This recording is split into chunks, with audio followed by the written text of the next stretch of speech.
అడిగినాం, దానికి జవాబు లేదు.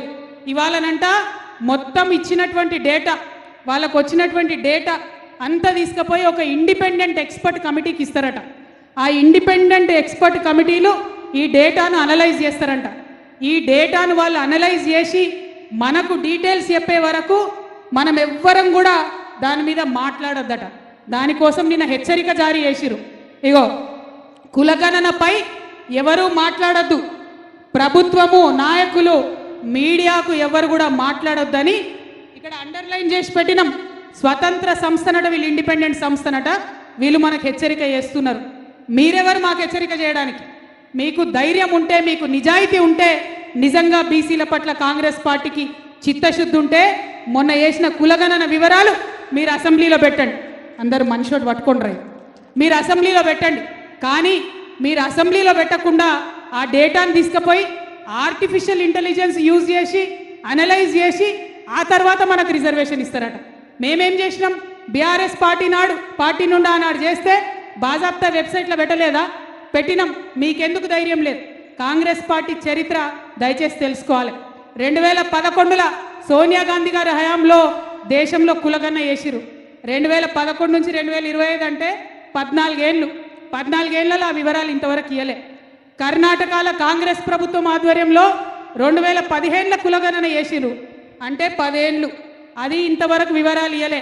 ఇక తెలంగాణలో పోయిన సంవత్సరం చేసిరు. పోనీ ఈ వివరాలన్నా ఇస్తారేమో అంటే మళ్ళీ ఇవి కూడా తీసుకుపోయి ఇండిపెండెంట్ సంఘానికి ఇస్తారట. అందులో ఆర్టిఫిషియల్ ఇంటెలిజెన్స్ యూజ్ చేస్తారట, దాంతో అనాలిసిస్ చేస్తారట. ఆర్టిఫిషియల్ ఇంటెలిజెన్స్తోని చాలా ప్రమాదం ఉందని హెచ్సియులో మనమేమో చేసినామని నిన్ననే మళ్ళా సీఎం గారు చెప్పిండ్రు. నాకైతే ఏమనిపిస్తుందంటే, ఇగో ఇది చూస్తుంటే ఆర్టిఫిషియల్ ఇంటెలిజెన్స్ అంటే ఏఐ అంటే ఆర్టిఫిషియల్ ఇంటెలిజెన్స్ కాదు. ఏఐ అంటే అనుమూల ఇంటెలిజెన్స్. ఏఐ అంటే అనుమూల ఇంటెలిజెన్స్. ఈ అనుమూల ఇంటెలిజెన్స్ వాడి మా కులగణను తప్పుతో పట్టించి బీసీ కులాలకు అన్యాయం చేసే ప్రయత్నం జరుగుతుంది తప్పితే ఇంకోటి కాదు. కాబట్టి ఈ అనుమూల ఇంటెలిజెన్స్ మొత్తం రాష్ట్రంలో విధ్వంసం సృష్టిస్తున్నది. అనుమూల ఇంటెలిజెన్స్ పక్కకు జరిగితే తప్ప రాష్ట్రం బాగుపడే పరిస్థితి కనబడతలేదు.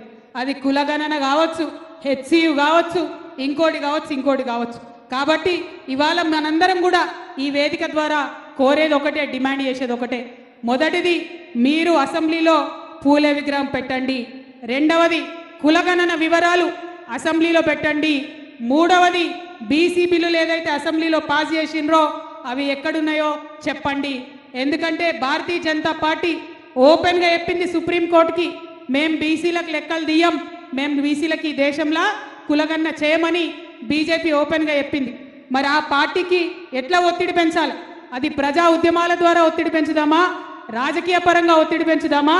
మీరు ప్రజలకు జవాబు చెప్పండి. ఆ ఒత్తిడి పెంచడానికి మేమందరం కూడా సిద్ధంగా ఉంటాం. మీరు ఎక్కడికంటే అక్కడికి వస్తాం. మీలాగా ఢిల్లీలో